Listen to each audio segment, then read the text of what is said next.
From SCNR.com, Epstein docs, quote, he said that one time that Clinton likes them young, referring to girls. Bill Clinton, of course, is named in the documents as a friend of Jeffrey Epstein and who likes them young. Now, I just want to clarify real quick. The date is appearing incorrectly, probably because it's like there's some publishing thing. I want to make sure that's clear because people are going to be like, hey, why does the date say January 4th on January 3rd? But so we just put this up. This is the story.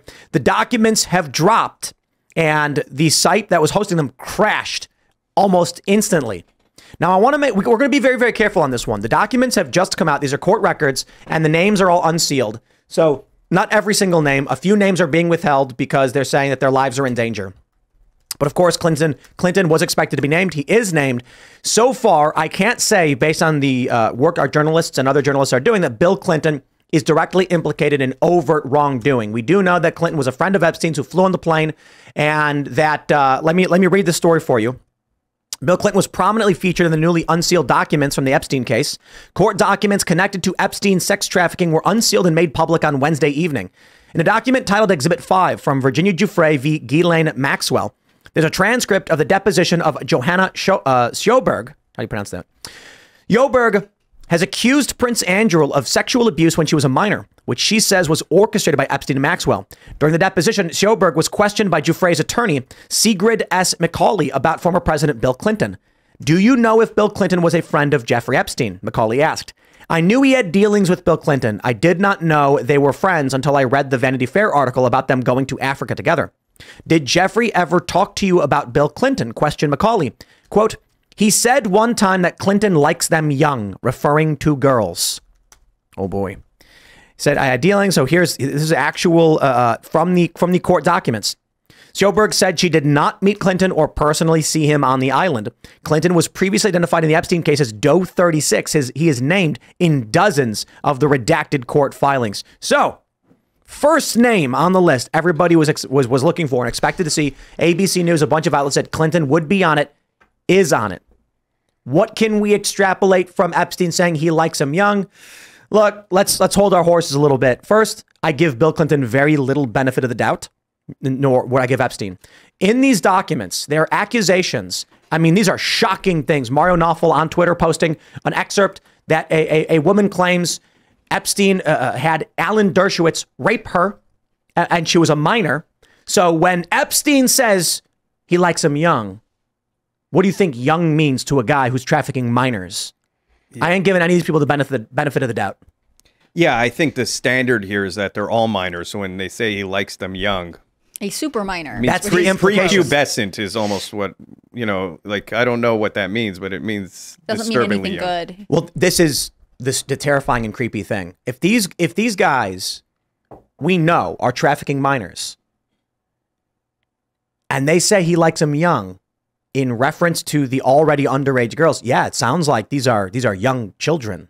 Yeah. I don't. But again, these documents don't prove any of that. It's just a statement from Epstein. It could very well be that when he's like, he likes them young, the young is a wink, wink underage, right? And that's what they're doing. So he could just be explaining exactly what they do. But I got to tell you, man, somebody walks up to me on the street. Let's just say some random dude with crazy hair, missing teeth, black eyes, bloody nose, and he's twitching. And he goes, Bill Clinton is hooking up with underage girls on Epstein Island. I'd be like, oh yeah, I heard that. Like you could be the craziest looking dude, and I'm gonna be like, yeah. Mm-hmm. Tell me more. They should all be punished to the fullest extent of the law, and there is not one thing that is going to happen to any of them at all. Maybe Dershowitz, but I think that it's unlikely, and it's also extremely unfortunate. Florida has great laws about this, recently passed laws about this, and I would love to see them all punished. I would love to see them all prosecuted in Florida, and if they are found guilty, they should be... I think one of the problems is that they're going to start trying to spin this to be like Trump is more involved than he says he is. Like there's one document that I'm looking at right now that's talking about a plaintiff who said, at one point I worked at the spa at Mar-a-Lago, and that's where I met Ghislaine Maxwell, and then she brought me over to Epstein. And so they're going to try and make it such a ridiculous claim, but again, people only read the headline. That should be considered, that should be obvious to everyone, considering the media. That goes without saying that they're going to be doing everything they can. I just think that we're, sadly, and I really mean this in the most tragic way, we're so polarized that people will have such strong confirmation bias that they will just hyper-fixate, regardless of what happens, on Trump, and it's a lost cause. All this will disappear. And, that's what I worry about most. Yes. But No. I'm just keep going. I'm saying yes. So the question is, how do you combat that? How do you make this a story that continues on forward and keep attention on it? You're never going to break that hypertribalism.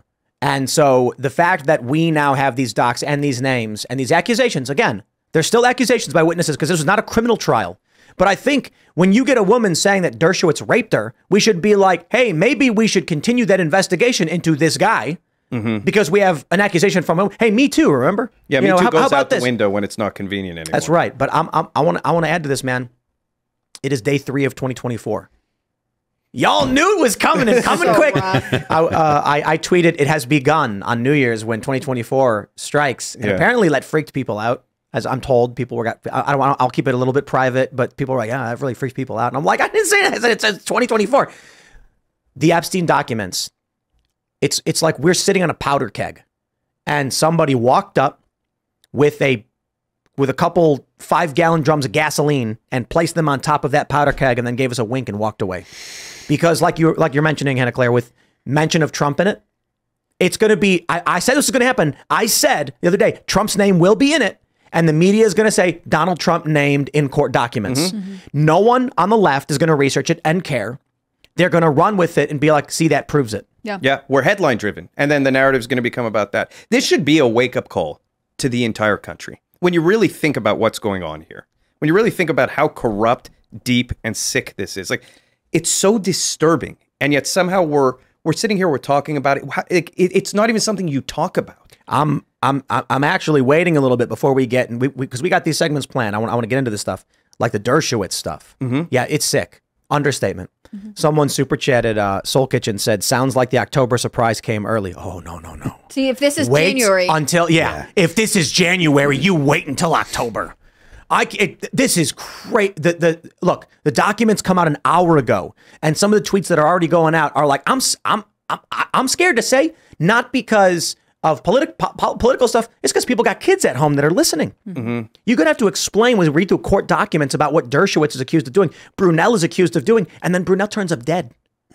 Yo, nobody believes Epstein killed himself.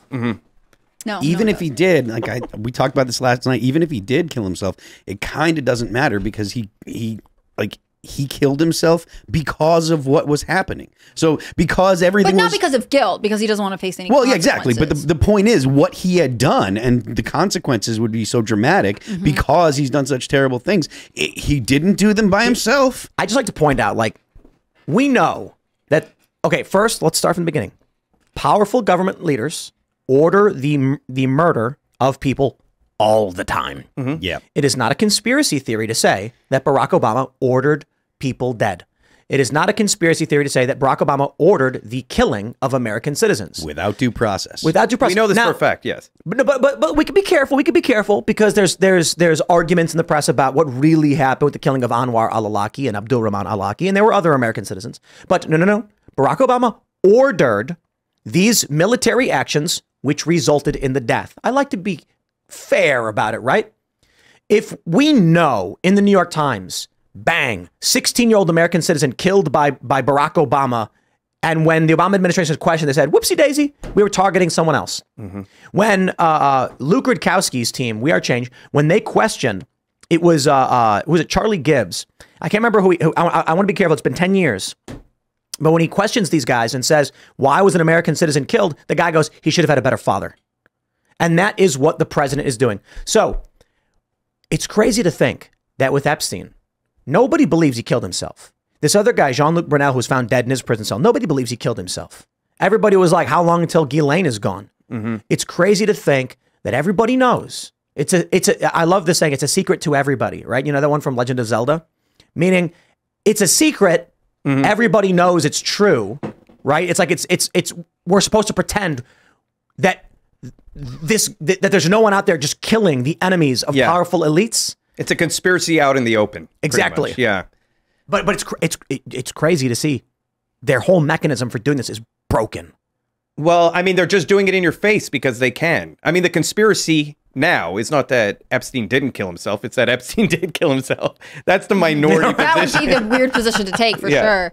I mean, it's challenging because there are so many characters involved in this that people who are aware of this will recognize and know sort of who to dig through the documents for. But for the average American, they know kind of who Epstein is. They know that he died. They know that weirdly he's connected to something. But because the subject is so repugnant, people don't want to talk about, especially the rape of minors. They don't want to talk about sexual assault, that they aren't going to want to talk about. It's similar to me to the beginnings of the Larry Nassar trial, right? Like, it was so abhorrent. It was so terrible that this person who was given authority over young children was able to hurt them so badly, but that also there were lots of people who could have intervened and did nothing. And that was what I think really awoke a lot of people to this idea that these big institutions aren't to be trusted. But now you have people who they recognize, right? Like, they don't think Prince Andrew could do this. And if he did, they don't want to think about the details of it. There's going to be a resistance to going for the truth. Thanks for watching this clip from the Timcast IRL podcast. Hang out with us live Monday through Friday at 8 p.m. and become a member over at timcast.com for uncensored, members-only shows exclusive. Thanks for hanging out, and we'll see you all next time.